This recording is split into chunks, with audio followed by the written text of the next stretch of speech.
melakukan pemeriksaan di wilayah Kelurahan Harjamukti, ditemukan sekelompok debt collector. Kemudian personil pelaksana kegiatan melakukan pemeriksaan yang bersangkutan. Dari pemeriksaan tersebut ditemukan 2 orang membawa sebuah pucuk senjata api. Tentunya kami dari Polda Banten akan menurunkan tim dan akan melakukan upaya penyelidikan. Polri tidak melihat ini dari kelompok mana. Jadi kalau memang mereka kelompok yang terindikasi menggunakan simbol-simbol tertentu, buat kita yang kita lihat adalah tindakannya. Kalau itu meresahkan masyarakat, kita tindak tegas.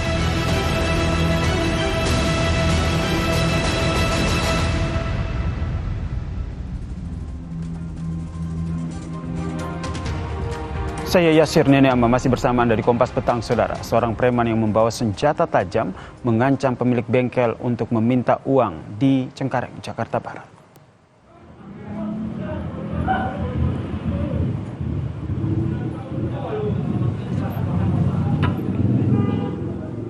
Video amatir ini, Saudara, merekam seorang preman yang membawa senjata tajam mendatangi pemilik bengkel dan meminta uang jatah bulanan senilai Rp100.000. Usai dapat laporan, unit reskrim Polsek Cengkareng pun langsung menangkap pelaku tidak jauh dari lokasi pemalakan.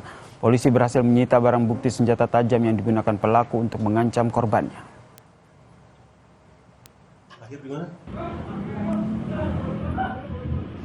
Senjata itu untuk mengancam agar diberikan uang sebesar 100.000 oleh pengusaha bengkel tersebut. Tapi diberikan nggak Pak uang 100.000-nya oleh pemilik bengkel, Pak? Pemilik bengkel tidak memberikan.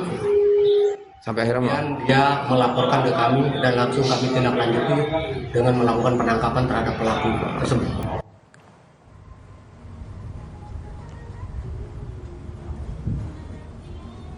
Unit Reskrim Polres Metro Bekasi Kota juga menangkap preman yang mengambil paksa kendaraan warga disertai dengan intimidasi. Sejumlah mahasiswa yang baru pulang dari kampus tiba-tiba dihadang oleh 5 pelaku di wilayah Bekasi Timur, Kota Bekasi, Saudara. Pelaku meminta mobil korban diserahkan dengan dalih mobil masih ada tunggakan pembayaran. Pelaku sempat mengintimidasi korban.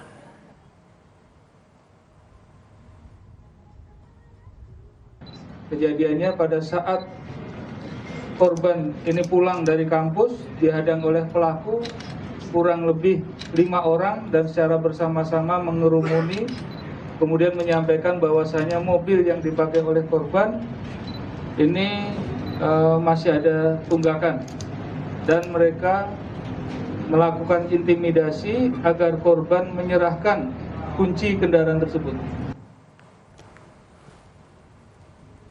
Salah satu tersangka mengaku sudah melakukan aksi perampasan kendaraan ini sejak tahun 2021. Dalam sebulan, tersangka bisa merampas 2 hingga 3 kendaraan. Mengelabui para korban, para tersangka berpura-pura berasal dari pihak perusahaan leasing.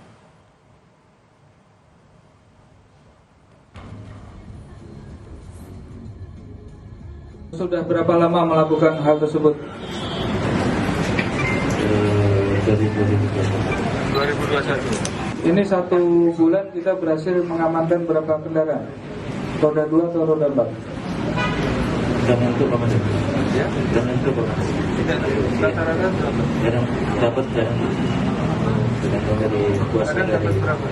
Kadang dapat 2-3 unit. 2-3 unit? Ya. Harus jelas tanpa ada lelang. 5 triliun untuk Kadin, 3 triliun untuk Kadin tanpa ada lelang. Usai meminta jatah proyek hingga mencapai 5 triliun rupiah, Ketua Kadin Cilegon Banten diperiksa Polda Banten. Tak hanya memeriksa Ketua Kadin Cilegon, polisi juga memeriksa sejumlah pihak yang terlibat dalam aksi pemerasan kepada perusahaan asing di Cilegon. Polisi masih menyelidiki apakah ada pelanggaran pidana dalam kasus ini. Kasus pemerasan terhadap pemilik usaha oleh preman juga terjadi di Kabupaten Pati, Jawa Tengah. Polisi mendapat laporan dari pemilik pabrik yang merasa resah karena kerap diperas oleh seorang preman. Dalam kasus ini, polisi menyita barang bukti pemerasan, uang tunai sebesar 2,5 juta rupiah. Salah satu pabrik yang ada di wilayah Pati, kemudian kami tindak lanjuti ternyata aksi dari premanisme, sehingga malam ini juga kita lakukan upaya untuk melakukan penangkapan dan alhamdulillah kita mengamankan satu pelaku premanisme dengan cara dia meminta-minta uang kepada salah satu pabrik di wilayah padi. Pengusaha menyebut praktik premanisme terhadap pelaku usaha sudah terjadi sejak lama dengan berbagai macam modus. Ketua Bidang Ketenagakerjaan Apindo, Bob Azam menyebut, modus premanisme dilakukan dengan meminta sejumlah uang, rekrutmen khusus sebagai pegawai, hingga meminta proyek atau dijadikan supplier. Apindo menilai aksi premanisme saat ini semakin meresahkan karena mulai berani memalak tak hanya instansi swasta tapi juga instansi pemerintah. Dia meminta uang, ya, kemudian juga minta ada rekrutmen khusus, ya, kemudian juga minta menjadi supplier, ya. Itu kita udah kenyang lah yang seperti itu gitu loh. Tapi dan ini mengatasnamakan ormas, Pak Bob? Jelas, ya. Dan bahkan mereka berani loh memasang spanduk di pagar-pagar pabrik kita, ya. Berapa jadi yang diminta, Pak Bob? Dari nanti ditandain pelaku perusahaan-perusahaan yang kolaborasi sama yang tidak kooperatif itu ditandain sama mereka. Beragam ya, kalau mintanya beragam. Kisarannya berapa? Ya macam-macam lah. Misalnya ya, dia ingin jadi supplier, gimana kita menilainya tuh kalau pengen jadi supplier? Kapolri Jenderal Listio Sigit Prabowo menegaskan akan menindak tegas aksi premanisme yang menghambat investasi dan pertumbuhan ekonomi dengan kedok apapun. Kapolri memastikan akan menangkap semua pelaku premanisme tanpa memandang kelompok apapun.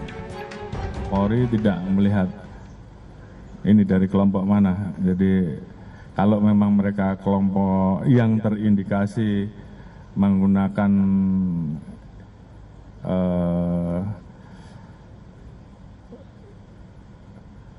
simbol-simbol tertentu, buat kita yang kita lihat adalah tindakannya. Kalau itu meresahkan masyarakat, kita tidak tegas. Jadi apakah ini dari kelompok dalam tanda kutip ataupun siapapun itu, sepanjang itu meresahkan masyarakat, kita tidak kompromi dan kita tidak tegas. Polisi melakukan operasi Pekat Jaya untuk memberantas aksi premanisme di jalanan. Namun, tak hanya merazia preman jalanan, polisi juga harus tegas menangkap preman kakap berkedok ormas yang merusak iklim investasi. Tim Liputan, Kompas TV. Kapolri menegaskan menindak tegas aksi premanisme dan tidak akan memandang kelompok manapun. Sementara itu sejumlah razia premanisme dilakukan polisi di jalanan. Namun apakah polisi juga berani menangkap sejumlah preman kelas kakap yang kerap mengganggu investasi? Kita bahas bersama dengan Guru Besar Universitas Bhayangkara, Profesor Hernawan Sulistyo, dan juga Wakil Ketua Umum Kadin, Bang Rahman Simanjorang, yang telah bergabung bersama kami di Kompas Petang. Salam sehat semuanya. Selamat, Mas. Saya ke Prof. Gigi dulu. Prof. Gigi, menurut Anda apakah razia preman yang marak terjadi yang sudah dilakukan polisi ini apakah sudah cukup efektif untuk memberantas aksi premanisme? Karena ini berkaitan dengan wilayah ya. Jadi derajat effectiveness itu berbeda-beda. Ada yang komandan lokal ya, Kasatwil itu Kapoldanya, Kapolresnya mengambil keputusan lokal sesuai dengan kewenangan mereka dan bertindak cepat, efektif. Ini saya kebetulan lagi di Riau, di Riau ini sudah 1 bulan misalnya Kapolda memberikan mencanangkan operasi anti preman ini, namanya Raga untuk operasinya. Dalam 1 bulan ada 169 kasus premanisme itu yang ditangkapi, 169. Mengapa? Karena ini sifatnya lokal dan kebetulan Kapoldanya baru mantan Densus, mantan polisi yang tugas di tempat-tempat yang keras seperti itu. Nah, yang lebih soft tapi juga tidak kurang efektif yang dilakukan Polda Banten misalnya. Polda Banten itu Kapoldanya juga pengalaman panjang dalam soal premanisme dalam tanda petik, malah premanisme yang soft, yang pakai proyek lewat proyek-proyek itu misalnya. Nah, sehingga kita nggak bisa memukul rata efektif atau tidak gitu. Oh ini nggak efektif semua, oh ini efektif semua karena persoalan lokal masing-masing itu berbeda-beda dan penanganannya berbeda-beda. Baik, tergantung lokasi dan wilayah begitu dan problemnya masing-masing. Tapi kalau kita kaitkan dengan bagaimana preman kelas kakap dalam tanda kutip ini, kalau kita lihat yang di pemberitaan dan yang ramai di publik ini adalah bisa dikatakan ya hanya merazia preman-preman jalanan begitu. Ya kalau preman kakap itu tempatnya di Jakarta lah pasti gitu. Ya, di proyek-proyek besar dari dulu kita juga udah tahu. Kalau nggak begitu, bagaimana bisa ada korupsi sampai triliunan gitu. Nah, itulah preman-preman kakap. Nah, nangkep mereka dan memproses hukum itu jelas lebih sulit karena bisa nyewa lawyer yang mahal-mahal, yang pintar-pintar. Ya, lalu bisa nyewa lawyer, bisa selintat-selintut, nyoto sana, nyoto sini. Kan kalau ada 1000 polisi, kita tidak bisa mengharapkan 1000-1000-nya jadi penegak hukum yang seperti malaikat gitu. Pasti ada 1-2 yang nakal juga. Nah itu yang diselintuti oleh preman-preman nakal yang berdasi itu, yang tidak kelihatan sebagai preman karena kalau dia bagi-bagi duit di acara olahraga, di acara keagamaan kayak gitu, dia jadi pahlawan. Modusnya beda begitu ya, Prof. Gigi ya. Saya ingin bertanya ke Bang Sarman nih. Bang Sarman melihatnya seperti apa nih razia premanisme yang sudah dilakukan? Apakah ini sudah efektif jika dilihat dari sudut pandang pelaku usaha begitu untuk memberikan kenyamanan dalam berusaha? Ya, tentu dengan dibentuknya Satgas Premanisme ini kami melihat bahwa aksi pemberantasan premanisme ini sudah berjalan sampai dengan ke daerah-daerah. Jadi kita lihat misalnya seperti di Jakarta dan di berbagai Polres misalnya, kami sudah melihat bahwa aparat-aparat terkait sudah melakukan aksi-aksi nyata di lapangan. Nah tentu ini akan memberikan suatu ketenangan ya bagi para pelaku-pelaku usaha. Karena memang bahwa pemberantasan ini tidak hanya melulu di kota-kota besar, tapi kita lihat juga bahwasanya pemerintah juga saat ini kan membangun yang namanya kawasan-kawasan ekonomi khusus. Ya, kemudian juga tempat-tempat destinasi wisata, ini juga yang rawan juga dimasuki oleh premanisme. Kemudian kita lihat juga bahwa banyak calon-calon investor kita juga yang dalam hal ini ingin juga investasi di daerah-daerah. Nah, tentu dengan adanya razia-razia ini, nah diharapkan bahwa ketakutan-ketakutan atau mungkin kenyamanan-kenyamanan yang diragukan, ya saat ini mereka sudah akan lebih yakin untuk masuk ke Indonesia dengan adanya Satgas Premanisme ini. Itu pertama. Yang kedua tentu kita harapkan bahwa razia-razia ini jangan bersifat temporer, tapi bagaimana ke depan ini akan menjadi katakanlah razia-razia yang rutin dilakukan. Karena nanti kalau di temporer, ini akan hilang sebentar, akan muncul lagi. Gitu. Termasuk menangkap preman-preman berdasi ya, seperti yang tadi disampaikan oleh Prof. Gigi. Saya masih ke Bang Sarman. Bang Sarman melihatnya seperti apa modus para preman kelas kakap dalam memalak para pengusaha? Mungkin Anda punya cerita atau laporan dari teman-teman pengusaha? Ya, saya rasa begini. Kalau kita lihat dari prakteknya, nah tentu memang saya rasa aparat-aparat kita udah lebih mahir lah menerjemahkan itu di lapangan gitu. Tapi yang jelas bahwa kami ingin dari Kadin bagaimana agar kita mampu menciptakan iklim usaha dan iklim investasi yang kondusif dalam hal ini. Karena apa? Kita lihat bahwa tingkat kepercayaan investor untuk masuk ke Indonesia ini kan sangat tinggi. Akan tetapi kan mereka butuh kepastian bukan hanya keamanan tapi kenyamanan dalam hal ini. Kenyamanan ini tentu jangan sampai mereka diganggu oleh aturan-aturan yang tidak resmi. Katakanlah misalnya begini, pengusaha itu berapapun akan siap membayar apabila itu memang merupakan katakanlah retribusi resmi ke pemerintah dalam hal ini. Apakah itu pajak, ataukah biaya perizinan dan lain-lain. Tapi kalau memang sudah dapat, katakanlah kutipan-kutipan yang tidak resmi, apalagi tidak memiliki dasar hukum, tentu ini akan menjadi beban bagi pengusaha dalam hal ini. Nah tentu ini, kenyamanan ini kan sangat mengganggu psikologi para calon-calon investor ini. Makanya kami dari pengusaha, dari Kadin tentu sangat-sangat memberikan respon positif kepada pemerintah bahwa negara telah hadir dengan berbagai aspirasi-aspirasi yang disampaikan oleh dunia usaha akhir-akhir ini. Kalau dari Prof. Gigi sendiri melihatnya seperti apa nih modus preman kelas kakap untuk memalak pengusaha yang seperti tadi kata Anda Prof. Gigi, mereka preman berdasi dan sukanya minta duit begitu.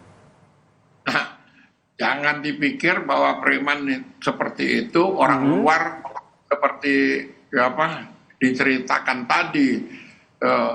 Orang-orang Kadin pun kadang-kadang ada yang premannya juga gitu kan, karena ini udah merasuk kemana-mana. Pada kasus di Banten kemarin itu bukan satu-satunya kasus, dan itu udah lama banget memang. Kemarin kan saya bilang bahwa kalau kasus di Banten itu zamannya Haji Kasan sama Haji Rahmat, dua-duanya udah almarhum, itu sudah melakukan hal yang sama. Mereka pengusaha, kontraktor, tapi dengan tekanan politis, karena bermain dengan dunia politik dan bermain dengan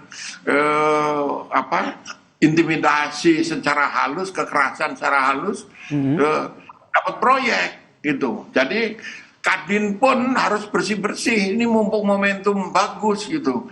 Kalau tender ya tender beneran, jangan tender teman-temannya dimasukkan yang tidak skillful, tidak punya skills seperti itu. Nah, ini kalau bisa begitu akan sangat bagus, karena pasti ceritanya sampai ke luar negeri. Yang mau investasi, teman-temannya Kadin, investasi tempat saya aja, karena teman-teman saya udah bagus semua nih, kayak gitu. Oke, tahan sampai di situ dulu Prof, karena saya ingin minta tanggapan dari Bang Sarman. Ya, terima kasih. Jadi tentu memang masalah yang di Cilegon itu sudah langsung disikapi oleh Ketua Umum kami, Pak Nindya Bakri, dan itu bukan hitungan hari, hitungan jam. Ketika viral itu, Ketua Umum kami sudah menyampaikan sikap Kadin Indonesia bahwa ini adalah merupakan tanda kutip oknum lah ya, oknum dalam hal ini. Nah sehingga Ketua Umum Kadin juga sudah membentuk tim investigasi untuk turun ke lapangan, dan juga sudah dilakukan mediasi oleh Bapak Wamen Kementerian Investasi dan Hilirisasi, dan juga dihadiri oleh Bapak Kapolda dan juga Bapak Gubernur Banten, dan intinya bahwa ini tidak boleh lagi terjadi ke depan. Pemberdayaan pengusaha-pengusaha lokal dan sebuah proyek strategis nasional itu sah-sah saja, tapi harus dilakukan dengan profesionalisme, harus dilakukan dengan pendekatan-pendekatan layaknya sebuah proses ya, sebuah proses tender yang baik dan layak dalam hal ini. Nah tentu mudah-mudahan dengan kejadian ini dan Ketua Umum Kadin kami juga sudah menyampaikan bahwa nanti apabila memang ini terjadi pelanggaran sesuai dengan anggaran dasar rumah tangga Kadin, tentu nanti akan diberikan apakah itu peringatan tertulis, apakah pembekuan atau mungkin pencabutan KTA, tentu nanti akan dilihat secara langsung dengan hasil laporan daripada tim investigasi. Tapi yang jelas kami dari Kadin tentu akan selalu mendukung berbagai upaya pemerintah bagaimana supaya iklim investasi kita negara ini juga iklim investasi yang sangat-sangat ramah ya, jauh dari praktek-praktek yang terjadi di Cilegon, sehingga kita harapkan bahwa para investor-investor ini juga memiliki mitra-mitra yang profesional dalam hal ini. Termaksud bersih-bersih ada dugaan premanisme yang ada di dalam tubuh Kadin sendiri seperti yang tadi disampaikan oleh Prof. Kiki. Saya rasa mungkin itu perasaan Pak Prof aja sebenarnya, bahwa selama ini Kadin tetap mengedepankan bekerja secara profesionalisme dalam hal ini. Makanya kami juga sangat kaget ketika terjadi di Cilegon dalam hal ini. Jadi dalam hal ini memang kami sangat berharap supaya ini adalah yang pertama dan terakhir terjadi gitu. Silakan Prof. Gigi. Itu bukan rahasia lagi Pak, karena saya juga pengusaha seperti itu. Tadinya lama bertahun-tahun saya jadi kontraktor kecil-kecilan, ngesuk sana, ngesuk sini, digorok sana, digorok sini. Itu semua orang tahu, dan saya bertahun-tahun jadi kontraktor juga. Jadi sudahlah kita sama-sama tahu ambil hikmahnya, ini momentum bagus, bersih-bersih itu maksud saya gitu loh. Dan itu mumpung didukung oleh aparat penegak hukum, terutama polisi. Saya tahu persis itu Kapoldanya Banten itu mampu melakukan itu, Kapolda Riau di mana saya sekarang ini sedang ada di sini gitu. Itu langkah-langkahnya sangat sistematik dalam satu bulan 169 orang ditangkapi, diproses. Nah, tapi kalau Kapolda di Banten, Kapoldanya itu lebih soft. Karena apa? Beliau lama di tipikor kasus yang seperti itu. Nanti kalau dihajar dengan keras seperti menghajar preman-preman kecil, apa yang terjadi? Macet, nggak ada yang mau kerja kontraktor besar kok, kontraktor menengah terutama, gitu loh. Jadi mari momentum ini kita pakai untuk memperbaiki, ya, khususnya di sektor menengah, kontraktor-kontraktor menengah, kontraktor-kontraktor ini, sehingga kontraktor pun ada harapan, bukan hanya dari luar negeri, dari dalam negeri itu ada harapan kalau dia kalah tender, kalahnya itu fair gitu. Lalu nanti bisa ngesup dan tidak dikangkangi sendiri oleh yang menang, yang menjadi pemenang tender gitu. Baik. Nah, ke Bang Sarman, jadi dari Kadin sendiri apa yang ingin didorong begitu? Karena preman kelas kakap ini tentu akan mengganggu iklim usaha seperti yang dikhawatirkan oleh Presiden Prabowo. Ya, bahwasanya kita harus melakukan suatu pembenahan. Ya, karena kita tahu bahwasanya negara tetangga kita seperti Vietnam itu adalah negara yang sangat-sangat memberikan suatu kepastian hukum, kenyamanan, perizinan, bahkan tanah mereka fasilitasi terhadap investor-investor yang mau masuk ke Vietnam dalam hal ini. Pembenahan ini internal apa eksternal? Kenapa? Pembenahan yang dilakukan lebih fokus kepada internal di pengusaha atau Kadin sendiri atau eksternal? Ya, kita dua-duanya dalam hal ini. Jadi pertama kalau secara eksternal berarti harapan kami bagaimana supaya efektivitas Satgas Premanisme ini bisa berjalan dengan baik dan berkesinambungan dan memastikan bahwa praktik-praktik ini tidak lagi ada terjadi di lapangan, baik di tengah-tengah dunia usaha maupun masyarakat. Kejadian yang ada di Cilegon tentu ini akan menjadi catatan tersendiri bagi Kadin Indonesia. Tentu nanti Kadin Indonesia akan membuat suatu aturan-aturan baku, membuat suatu katakanlah peraturan organisasi bagaimana praktik-praktik seperti ini ke depan itu dilakukan dengan baik. Artinya kalau ada proyek-proyek strategis di satu daerah dan pengusaha-pengusaha lokal ingin terlibat, tentu harus mengedepankan prosedural, harus melakukan profesionalisme, tidak bisa melakukan dengan cara-cara yang terjadi seperti itu. Karena bagaimanapun kita ingin bahwa para calon-calon investor yang masuk Indonesia harus memiliki rasa nyaman dan memiliki mitra kerja yang bisa saling dipercaya dan profesional. Baik, terakhir ke Prof. Kiki. Kalau menurut Prof. Kiki sendiri, pemberantasan premanisme yang tengah gaung dilakukan ini, apakah nanti bisa menyasar preman-preman kelas kakap? Bisa, tergantung personilnya, personil di Satgasnya maupun personil di lingkungan strategisnya, lingseranya.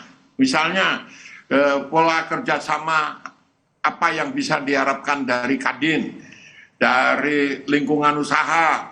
Kalau polisinya bergerak keras, cepat dan sebagainya, tapi lingkungannya memang tidak kondusif, terjadilah bukannya extortion, pemerasan, tetapi terjadi ya sudah kita nggak bisa bersihin, korupsi bareng-bareng aja gitu. Itu yang sering terjadi. Jadi kalau saya optimis, tapi akan sangat tergantung pada personel-personel yang mengawaki baik di Satgasnya maupun di lingkungan strategisnya. Baik, terima kasih Guru Besar Universitas Bhayangkara, Profesor Hendrawan Sulistyo dan juga Wakil Ketua Umum Kadin, Bang Sarman Simanjorang telah bergabung bersama kami di Kompas Petang. Salam sehat semuanya. Salam sehat semua. Dan